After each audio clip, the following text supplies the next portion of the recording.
The day started like any other, just me, my mailbag, and 100 letters waiting to be delivered. But one small envelope, written in a child's handwriting, stopped me in my tracks. It read, "To Mom, in heaven." I didn't know it yet, but that single letter would change my life and an entire town. Before we begin, hit that like button if you believe love never truly dies. Tell me in the comments, if you could send one letter to heaven, who would you write to? And don't forget to subscribe for more stories that touch the soul. My name's Tom. I've been a mail carrier for over 25 years. Rain, snow, heat, you name it, I've delivered through it. But that day, the rain felt different. It was gentle, almost like the sky was crying with me. I was sorting through my route when I noticed the envelope. No stamp, no return address, just those 5 words, "To Mom, in heaven." It was written in blue crayon. The edges were smudged, probably from tiny hands that had held it too tightly. For a moment, I just stood there under my umbrella, staring at it. Most unaddressed letters get sent to the dead mail department, but something about this one, I couldn't bring myself to toss it, so I slipped it into my bag. That evening, curiosity got the best of me. I sat at my kitchen table, the letter in front of me, and thought, what kind of boy writes to heaven? I hesitated. It wasn't my place to open mail, but I also couldn't sleep wondering what it said. So the next day, I asked around the neighborhood. At the corner store, Mrs. Benson said, "Oh, that must be Caleb. He's 7. Lost his mom last year." 7 years old. 7. That hit me hard. Mrs. Benson pointed toward a small yellow house on Willow Lane. When I went by, I saw a boy on the porch with a toy truck in one hand and an envelope in the other. I smiled and asked, "Hey there, little man, sending mail to someone special?" He looked up at me, eyes wide, innocent, and said softly, "To my mom. She's in heaven. You can take it there, right?" My throat tightened. I nodded slowly. "Yeah, buddy. I'll make sure it gets there." He smiled, trusting me completely.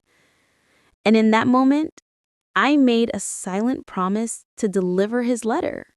Somehow. That night, I opened the envelope. Inside was a small piece of notebook paper covered in crayon. "Dear Mommy, I miss you every night. Daddy cries when he thinks I'm asleep. I got a new toy truck. It's red, like the one you got me. Are you happy in heaven? I hope you're not lonely. I love you more than all the stars. Love, Caleb." I couldn't hold back the tears. I sat there in silence, letter trembling in my hands. Then, I had an idea. What if, instead of letting this letter disappear into the system, I sent a reply? Not as God, not pretending to be his mom, but as heaven's mail department. The next day, I typed a letter. I signed it, "From Heaven's Mail Department," and it read, "Dear Caleb, your letter arrived safely in heaven. Your mom smiled when she saw your handwriting. She says she's proud of you. She wants you to keep helping Daddy and keep being brave. She's always with you, every time you see the stars. Love, Heaven's Mail Department." I printed it on soft blue paper, added a little gold star sticker, and left it in his family's mailbox. A few days later, I saw him again.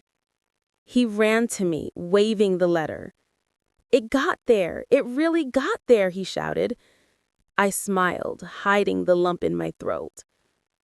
"See? Told you I'd deliver it." His dad came out, eyes red, holding back tears. He didn't say much, just gave me a nod that said everything words couldn't. Weeks passed. Then, one morning, Another letter. To Heaven's Mail Department. Inside. Dear Heaven Mailman, can you tell Mommy I got a gold star at school? Daddy laughed again yesterday. Thank you for taking my letters. Love, Caleb. Every month a new one arrived, and every month I'd write back. Not to trick him, but to help him heal. Word spread around town. People started leaving their own letters to heaven. A woman wrote to her late husband. A man wrote to the dog he'd lost. Even teenagers began writing letters to future selves. The post office, once a quiet stop, became a place of hope. One afternoon, Caleb's dad came to see me. He looked nervous, holding one of the letters. "Mr. Tom," he said, "I know it's you. The heaven letters. Caleb figured it out, but he doesn't want you to stop." I froze. "He knows?" He nodded, smiling faintly. "He says you're his angel on earth." I had no words, just tears. He shook my hand, then said softly, "You gave my boy back his childhood. You gave me back hope." A week later, I opened my own mailbox. Inside was a small envelope, written in crayon. To Mr. Tom, from Caleb. Dear Mailman, Daddy says Mommy is proud of both of us.